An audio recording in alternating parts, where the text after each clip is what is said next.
Justicia Impositiva es un programa de Tax Justice Network, Red de Justicia Fiscal, para la difusión y análisis sobre el uso de los impuestos, los paraísos fiscales, la corrupción financiera y los verdaderos secretos de corrupción que los bancos y los políticos no quieren que sepamos. Bienvenidos y bienvenidas a este segundo programa de Justicia Impositiva. Yo soy Mónica Marchesi. Y yo soy Silvia Olmedo. Más adelante en este programa les contaremos cómo México intenta forzar a las corporaciones multinacionales a pagar más impuestos y hablaremos con el reconocido economista y catedrático de la Universidad de Sevilla, Juan Torres, sobre los asuntos económicos acontecidos en este mes. Pero antes, una ronda rápida por las noticias de justicia fiscal. Ahora nos vamos a España, donde Oxfam denuncia que el sistema fiscal español beneficia a las élites generando desigualdad. Países como Suecia, Alemania y Dinamarca suplen las grandes diferencias de ingresos entre sus trabajadores con mecanismos de redistribución más amplios que los españoles. Silvia, además no es solo eso, sino que está entre los 7 peores sistemas de toda Europa y más de 13 millones de personas viven en riesgo de pobreza. Mientras que un total de 471 personas declaran más de 30 millones de euros, el doble que en 2007. Eso significa que España registra más multimillonarios que nunca. Cifras escandalosas.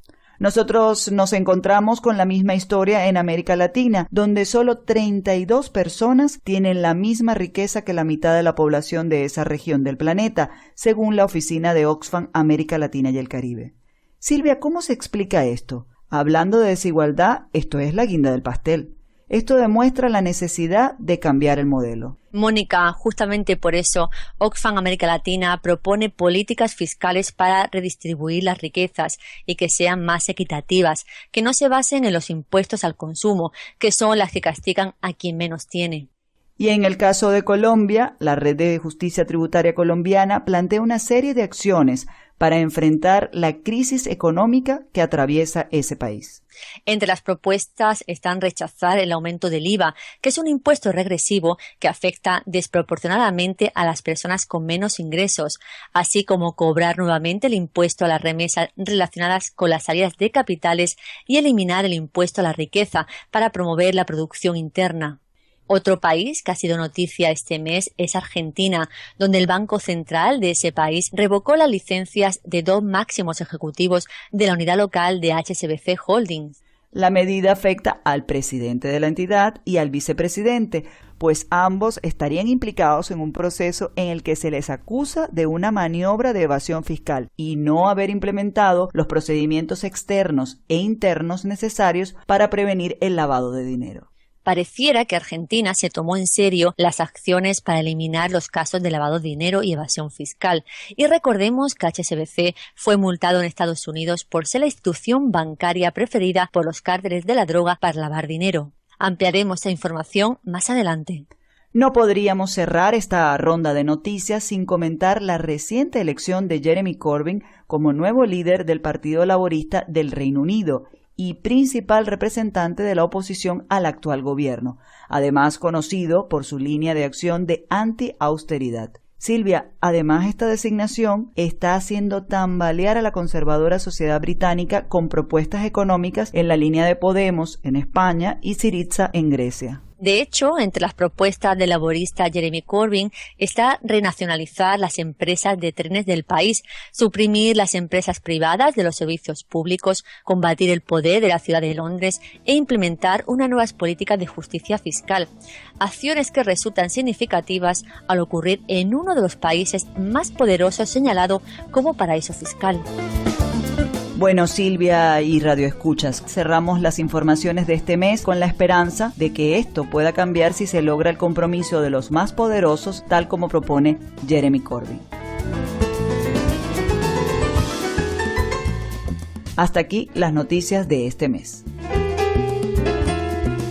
Ahora vamos a conversar con Juan Torres, reconocido economista y catedrático de la Universidad de Sevilla, quien cuenta con un extenso número de publicaciones, lo que le han convertido en un referente tanto dentro como fuera de España, por sus propuestas para un nuevo modelo económico. Bienvenido, Juan Torres, a nuestro programa de Justicia Impositiva. Entendemos que el discurso de austeridad empeora aún más la situación para la mayoría de la ciudadanía e implica vender los activos más valiosos de los estados y los servicios públicos, como se ha visto en muchos países del mundo y que desafortunadamente Grecia está sufriendo de una forma muy agresiva. ¿Cómo se puede acabar con este discurso?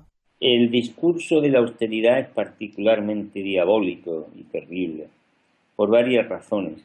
En primer lugar, porque es un discurso falso. ¿Cómo se puede decir que los gobiernos están llevando a cabo políticas de austeridad cuando los gobiernos se gastan cientos de miles de millones y millones para salvar a los que con irresponsabilidad e incluso, yo diría que criminalmente, han provocado la crisis económica? Las finanzas prácticamente están desgobernadas, o mejor dicho, se gobiernan con una libertad total para los grandes inversores.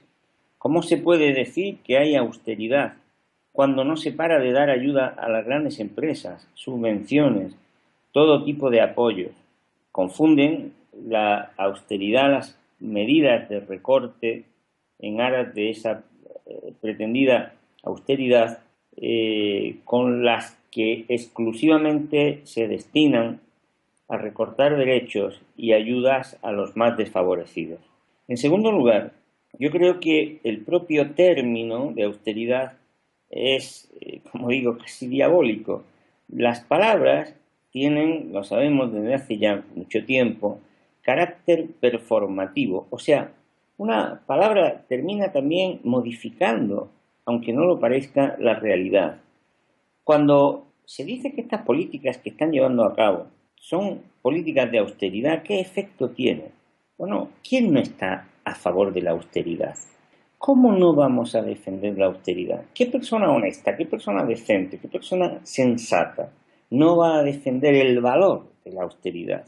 Cualquier persona, como digo, sensata, honesta, decente, que busque un mínimo de eficacia en la gestión de los recursos, defiende la austeridad. Por lo tanto, nos han puesto una palabra que nos engaña porque cualquiera la defiende, cuando en realidad detrás, como he dicho antes, de la austeridad no hay ese valor que cualquier persona decente defendería, sino que lo que hay es recorte en el gasto que se dedica, como he dicho, a los más desfavorecidos.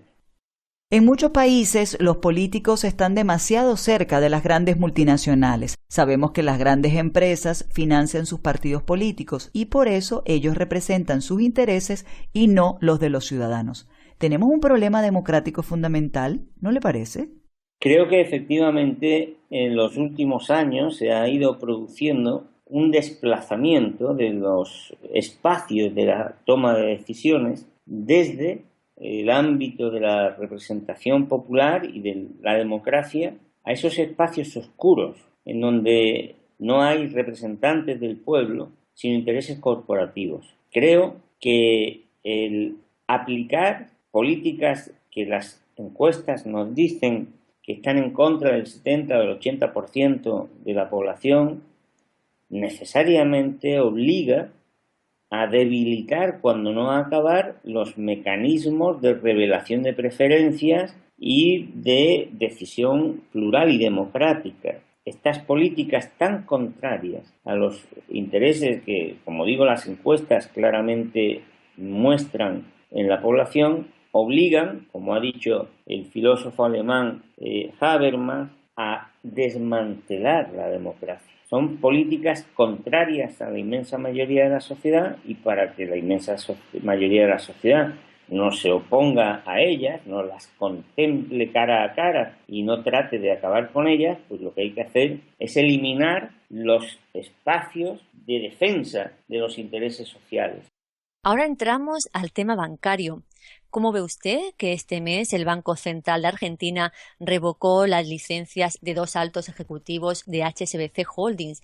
Lo que resulta muy interesante, pero desafortunadamente poco común, ¿no cree?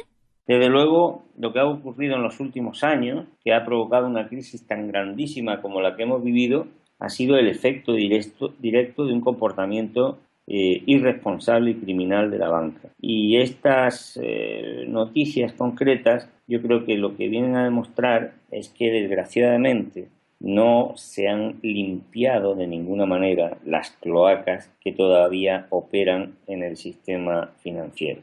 En el libro que escribí con el profesor Vicente Navarro, Los amos del mundo, las armas del terrorismo financiero, pues escribimos y contamos algunos de los casos más conocidos de violación de la legislación, de fraude, de crímenes financieros, de engaños, de estafas, de manipulación que han llevado a cabo bancos como este que usted ha citado y otros que tenemos más cerca. Y lo sorprendente es, como digo, que no se acabe con estas prácticas y que sus responsables pues no sean mucho más duramente castigados.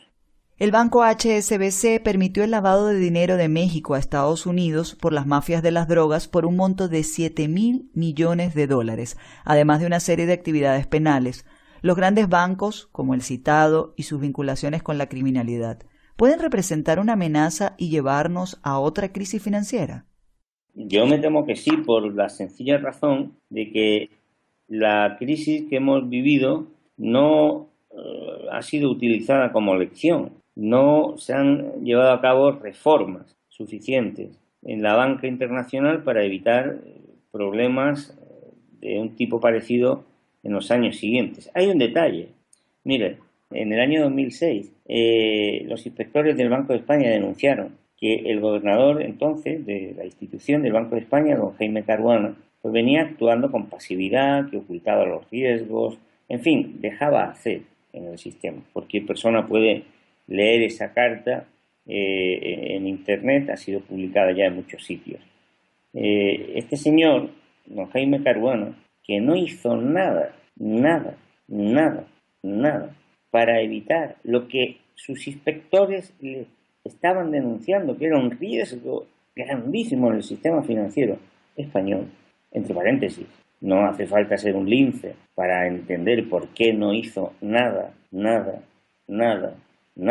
Este señor, después de un paso por el Fondo Monetario Internacional, es en este momento el director general del Banco Internacional de Pagos. Es decir, es el director general de la institución que vigila a los vigilantes y a los vigilados, de la máxima autoridad bancaria. Es la máxima autoridad bancaria del mundo. La persona a la que, por la razón que sea, digámoslo así, le colaron el gol por la escuadra. ¿Usted qué pensaría si el seleccionador de fútbol de España pusiera de portero de la selección española al portero más goleado de todas las divisiones, al portero al que más goles le han metido? Pues eso es lo que ocurre aquí. Eso es mucho peor que sospechoso. Es una auténtica vergüenza, es un escándalo. Es algo inconcebible que pueda ocurrir, salvo que la inacción de las autoridades en su día no fuera el resultado de un accidente, de un despiste, sino una actuación convenida, deseada por las grandes entidades financieras para dejar de hacer y que siguieran ganando dinero. Y ahora se lo han pagado. Pareciera que los países más poderosos también representan un gran problema. Por un lado, supuestamente pretenden un sistema bancario más transparente a través de organismos como la OCDE, y por otro, están entre los máximos responsables de los paraísos fiscales del mundo, como la ciudad de Londres y la red de islas caribeñas del Reino Unido, así Suiza o Delaware en Estados Unidos. ¿No cree que esto es contradictorio? Bueno, es mucho peor que contradictorio, pero claro, quizás falla por su base. Los paraísos fiscales existen pues porque efectivamente los gobiernos y las grandes organismos y autoridades internacionales quieren que existan. Si no, dejarían de existir sobre la marcha en 24 horas. Lo que ocurre es que las autoridades nacionales e internacionales son cómplices, son empleados de los grandes financieros y de los grandes bancos, que son los que utilizan los paraísos fiscales para eludir sus responsabilidades en Hacienda, para llevar a cabo negocios sucios, para realizar operaciones financieras opacas, ilícitas y criminales en muchos casos, para ganar dinero, si ustedes me permiten la expresión, a expuertas, sin límite financiero y sin límite moral. Si los gobiernos quisieran, si las grandes potencias lo desearan, se acabarían esas manifestaciones de inmoralidad y de criminalidad y de connivencia tan impresionantes que son los paraísos fiscales. Muchas gracias, Juan Torres, economista y catedrático de la Universidad de Sevilla, por habernos acompañado en esta entrevista, y seguro que conversaremos con usted en próximos programas. Muchas gracias, ha sido un placer. Ahora es tiempo para nuestro reportaje especial. Este mes hablaremos de los paraísos fiscales y México. Si yo tuviera una escoba, ¿cuántas cosas barrería? Primero, lo que haría yo primero, barrería yo el dinero que es a causa y el motivo hay de tanto desespero. Segundo, lo que haría yo segundo, barrería bien profundo todas cuantas cosas sucias se ven por los bajos mundos. En Suiza, paradigma de país desarrollado y modelo socioeconómico, fueron administrados en 2012 aproximadamente 2.8 trillones de activos, lo que supone un cuarto del total mundial, esto según la Asociación de Bancos Suizos. En Gran Caimán, uno de los más conocidos paraísos fiscales, residen 55.000 personas y unas 80.000 empresas, muchas de ellas subsidiarias de empresas extranjeras, que en su inmensa mayoría no realizan negocio alguno en la isla más grande del Caribe, la cual es un territorio de ultramar del Reino Unido. Reino Unido, con sus territorios de ultramar y aquellos dependientes de la corona, es la red más grande de jurisdicciones secretas satélites del mundo, que contabiliza 3/4 partes de los servicios del mercado global offshore. Y los Estados Unidos es otro gran ejemplo. Solo en el estado de Delaware, siendo el segundo estado más pequeño de ese país, alberga el 58% de las empresas de Fortune 500.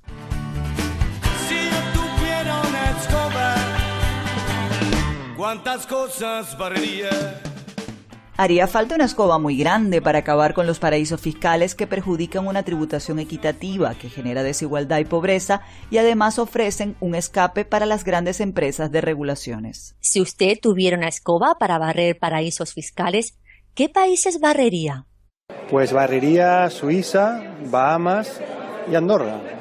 ¿Por qué? Por los escándalos que hemos visto recientemente de los políticos que se llevan el capital allí al extranjero, o porque hemos visto hoy recientemente de Platini, que es un dirigente de la FIFA, que le han pagado 1 millón de euros por un trabajo y se lo ha llevado allí a Suiza y allí vive, por lo que allí hay negocios que no son muy legales. Bueno, si yo tuviera una escoba bien grande, barrería las Islas Caimán, que es donde está todo el dinero y que nos roban los políticos y grandes empresarios. Yo eliminaría todos los paraísos fiscales y procuraría dentro, por ejemplo, de la Unión Europea, que todos los países tuvieran la misma tributación y las mismas normas tributarias para todos. Si tuviera una escoba, barrería todos los paraísos fiscales, todos. No solo barrería uno, barrería dos, barrería todos. Yo creo que todos los países y toda la gente tiene que tener los mismos derechos, tienen que ser iguales, cosa que un paraíso fiscal no ayuda, y eso del paraíso fiscal es una herramienta del capitalismo para mejorar todos los bienes de los poderosos. Si tuviera una escoba con ese poder, creo que yo empezaría por barrer a Andorra, el paraíso fiscal de Andorra que he escuchado por ahí, porque bueno, es a donde los corruptos y políticos de Venezuela se han llevado todo el dinero mal habido de múltiples negocios y trampas que le han hecho a todo el pueblo venezolano. El dinero oculto en estos agujeros negros aumentó un 6.1% solo durante 2012, precisamente uno de los años más duros de la crisis financiera, y se prevé que crezca un 30% entre 2012 y 2017. Andrés Nobel, investigador de Tax Justice Network, Red de Justicia Fiscal. La realidad es que en Tax Justice Network, o TJN, nosotros preparamos el Financial Secrecy Index, o este índice de secreto financiero, donde intentamos medir y calcular cómo están todas las jurisdicciones en lo que se llama el marco de opacidad. Para nosotros no es lo más importante, tal vez no estamos tan de acuerdo con el término paraíso fiscal, porque eso da a entender que el único problema es la baja o nula tributación, esos lugares donde tal vez no hay impuesto a la renta. Mientras que entendemos que el gran problema de estas jurisdicciones, a veces o mayoritariamente llamadas paraísos fiscales, no tiene tanto que ver con sus impuestos, sino especialmente con su marco de opacidad, o sea, la posibilidad de asegurarse el anonimato. De repente, si alguien quiere esconder fondos provenientes de la corrupción o evadir impuestos y no ser identificado, muchas veces se usa toda la infraestructura y los servicios legales que ofrecen estas jurisdicciones para llevar a cabo eso. Por eso, si bien tradicionalmente se considera y siempre se culpa a tal vez algunas pequeñas islas del Caribe y alguna tal vez otra isla del Pacífico, nuestro objetivo a través del índice es demostrar que si bien esas jurisdicciones pueden ser muy problemáticas, al mismo tiempo hay muchos países de los más importantes del mundo, como pueden ser Suiza, Estados Unidos, el Reino Unido, Luxemburgo, Singapur, que también tienen muchísima responsabilidad en estos flujos financieros ilícitos y que entonces las políticas públicas y las políticas internacionales deberían abordar la cuestión para que estos países se vuelvan más transparentes.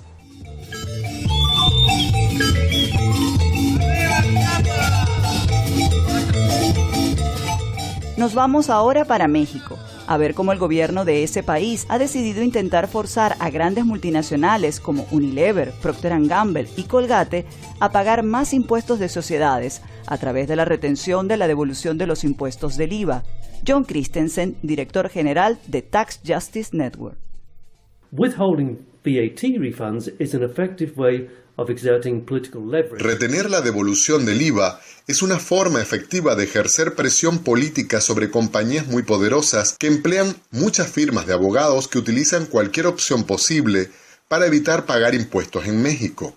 El contexto de todo esto es que durante muchos años el gobierno ha dado facilidades e incentivos fiscales a inversiones extranjeras. Actualmente México tiene la menor carga fiscal de todos los países miembros de la OCDE, pero ahora el presidente Peña Nieto, quien fue elegido en 2012, está bajo presión y claramente ha decidido apoyar a las autoridades fiscales en su esfuerzo en atacar el fraude y la evasión fiscal.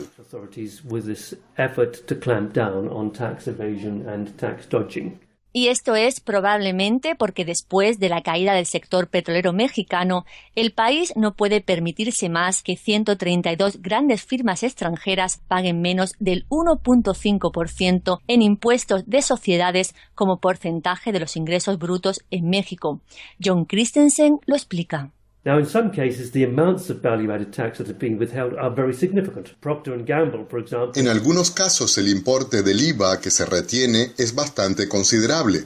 Por ejemplo, Procter & Gamble, cuyas marcas incluye Gillette, Pampers, Head & Shoulder y muchas otras, está presionando por una devolución de 4,2 billones de pesos mexicanos, que es casi 250 millones de dólares americanos. Pero las autoridades fiscales mexicanas están defendiendo su posición, argumentando que las multinacionales usan estructuras altamente complejas para mover sus beneficios.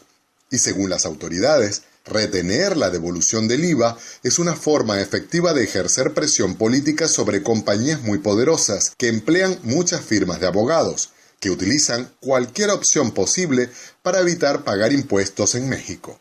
Era predecible que los lobbies de las corporaciones comenzarían a decir que esto es un crimen por parte de las autoridades fiscales.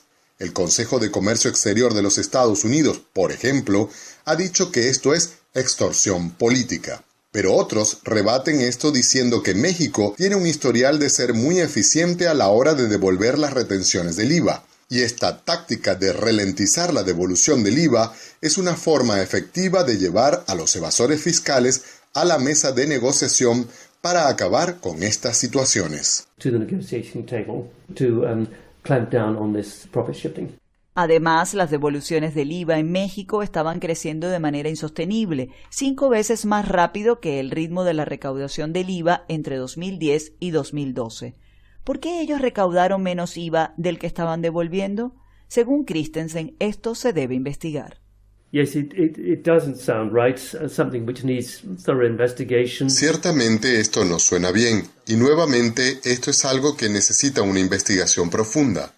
Puede que haya algún tipo de fraude con el IVA, pero lo dudo. La administración mexicana siempre ha sido considerada de las más eficientes, si no la más eficiente de Latinoamérica, lo cual abre grandes interrogantes sobre posibles fraudes con el IVA. Pero creo que el asunto real aquí es, al menos el que está causando más angustias entre las compañías multinacionales, es la forma en que las autoridades fiscales mexicanas, aparentemente, están vinculando la devolución del IVA con el impago del impuesto sobre sociedades, como medio para forzar a las multinacionales nuevamente a la mesa de negociaciones para reprimir la fuga de capitales. Clamp down on this profit shifting. Para Andrés Nobel, de la organización Tax Justice Network, Red de Justicia Fiscal, la práctica anterior del gobierno mexicano de atraer grandes empresas con bajos impuestos muy pocas veces benefician a los países, porque las grandes corporaciones se aprovechan de los beneficios sin ofrecer ni inversión ni empleo. Muchas veces las empresas se aprovechan de esto porque aquellas que irían a invertir y generar trabajo y generar inversión real, muchas veces irían de cualquier forma a ese lugar. Por ejemplo, como en el caso argentino, porque no están yendo por una estrategia o por una cuestión impositiva, sino van a aprovechar la tierra fértil para una explotación agropecuaria. En otros lugares, porque hay minas, entonces van a aprovechar los minerales. Con lo cual, irían de cualquier forma a ese lugar. Y sin embargo, se dan estos beneficios fiscales que resultan muy injustos cuando uno los compara con lo que debe pagar una pyme y no siempre generan este resultado esperado. De 2002 a 2011, los países pobres perdieron un estimado de $5.9 trillones por fuga de capital y $954.000 millones solo en 2011. Y no es solo un reto para los países pobres. Por su parte, se estima que el Reino Unido, por evasión, elusión de impuestos y los pagos atrasados, deja de recibir aproximadamente unos $129.000 millones al año, donde la evasión fiscal representa unos $28.000 millones y el impuesto no pagado unos $27.000. Mientras tanto, los gobiernos siguen con las medidas de austeridad y los niveles de desigualdad en los países más ricos, luego de haber mejorado, ahora están aumentando como no se habían visto en un siglo. Y si los países más pobres lograran mantener los recursos en sus jurisdicciones, serían capaces de reducir sus niveles de desigualdad de manera mucho más eficaz. Si yo tuviera una escoba, ¿cuántas cosas barrería? Gracias por habernos acompañado en este espacio y les invitamos a encontrarnos en el próximo programa, donde abordaremos temas relacionados con los impuestos y sus efectos en su vida cotidiana. Contaremos con expertos, especialistas y la voz de los ciudadanos. Trabajamos para ustedes Silvia Olmedo y Mónica Marchesi, bajo la coordinación de Naomi Fowler, productora de TaxCast, el podcast en inglés mensual de Tax Justice Network, Red de Justicia Fiscal. Justicia Impositiva es una producción de Tax Justice Network, Red de Justicia Fiscal. Música de Latino Master bajo la licencia Creative Commons. Si está interesado en recibir más información, hacer un comentario, transmitir el programa en su radio o colocarlo en su página web, puede comunicarse con nosotras a través del correo electrónico justiciaimpositiva@taxjustice.net o seguirnos a través del Twitter @j_impositiva o en Facebook como Justicia Impositiva.